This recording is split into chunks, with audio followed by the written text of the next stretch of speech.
के हाथ से फिसल गया हॉर्मुज। ट्रंप के हाथ से निकल गया ईरान का यूरेनियम। खाड़ी युद्ध में ट्रंप का टोटल लॉस।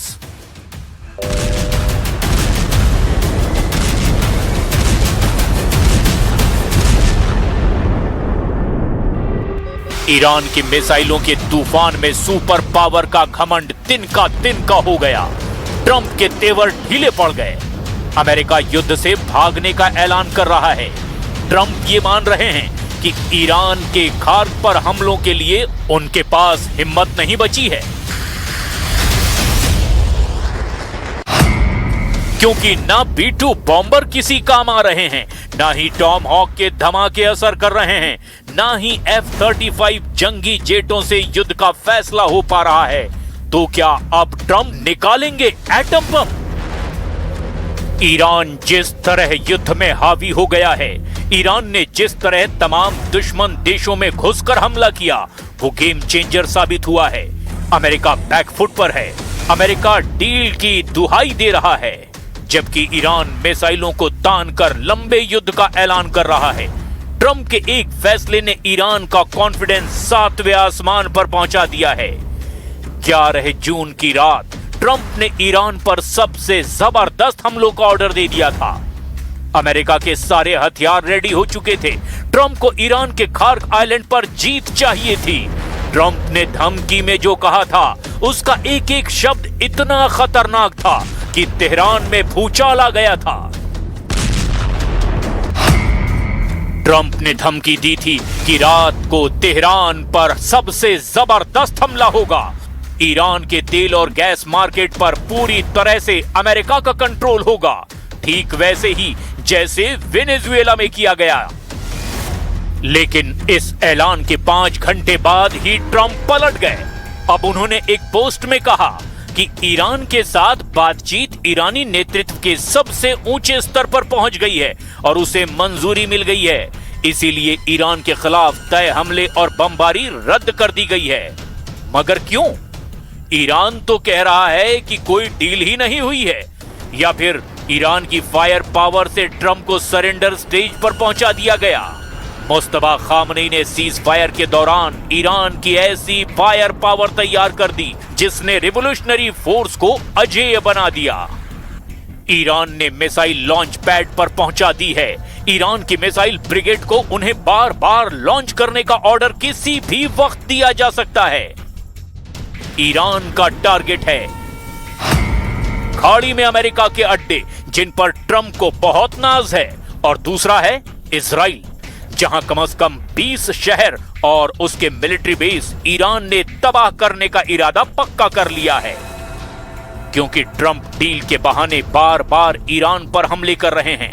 ट्रंप के हर दिन नए पैंतरे से परेशान ईरान ने अब सारे फैसले वॉर जोन में करने का ऐलान कर दिया है।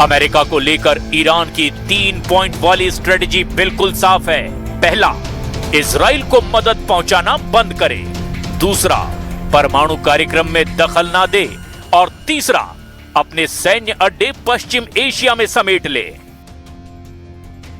इस बीच ईरान के नेवी ने जानकारी दी है कि हॉर्मुज में उसका फुल कंट्रोल है। IRGC naval commander admiral Habibollah Sayyari ने कहा कि अमेरिका में हिम्मत है तो वह आमने सामने की लड़ाई शुरू करे। हॉर्मुज से फारस की खाड़ी तक ईरान नेवी युद्ध के लिए बिल्कुल तैयार है। पता लगा है कि ट्रंप ने ईरान से समझौते की जो शर्तें तय की हैं, उसमें ईरान के मिसाइल रेंज पर कोई बात नहीं हो रही है, जिससे इजराइल भड़क गया है। इजराइल ट्रंप से बार बार यह अपील कर चुका है कि ईरान की मिसाइलों की रेंज डील का सबसे अहम हिस्सा है, क्योंकि ईरान लंबी दूरी तक हमला करने वाली मिसाइलों से इजराइल को दहलाता आया है। मगर ट्रंप ईरान से मिले परमाणु प्रॉमिस को अपनी जीत बता रहे हैं। ट्रंप ने कहा कि उन्हें सिर्फ ईरान को एटमी हथियार बनाने से रोकना है। Most importantly, we have a deal that Iran will never have a nuclear weapon, which was the whole purpose of what we had to go through to get this. So it was a big, very big thing.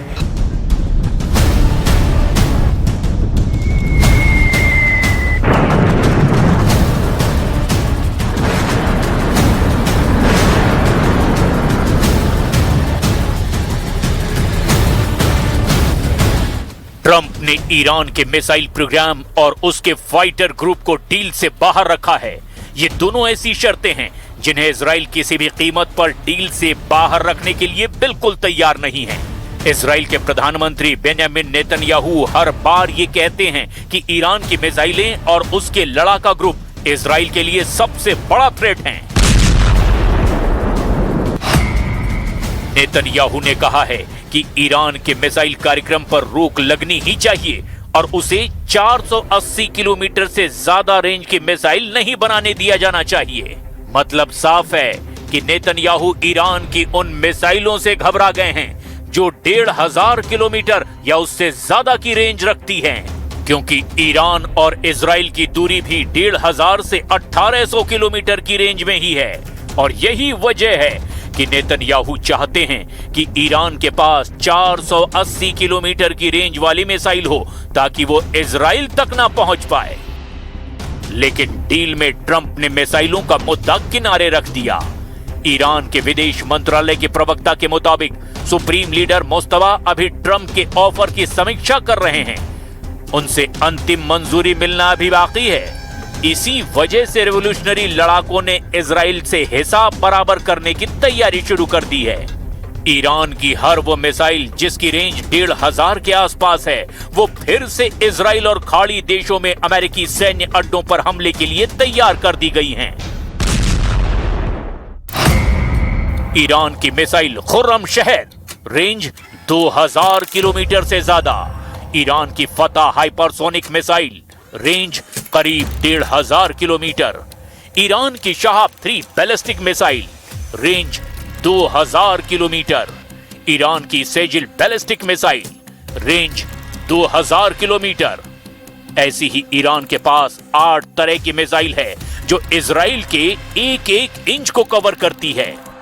Iran अपनी underground missile city दिखा चुका है, जहां 10, 20, 100 नहीं, हजारों मिसाइलें हमेशा fire करने के लिए तैयार रखी गई हैं। इन मिसाइलों में ईरान की इमाद मिसाइल है, सेजिल मिसाइल है, खैबर शिकन, हज कासिम जैसी बहुत ही खतरनाक मिसाइल भी शामिल है।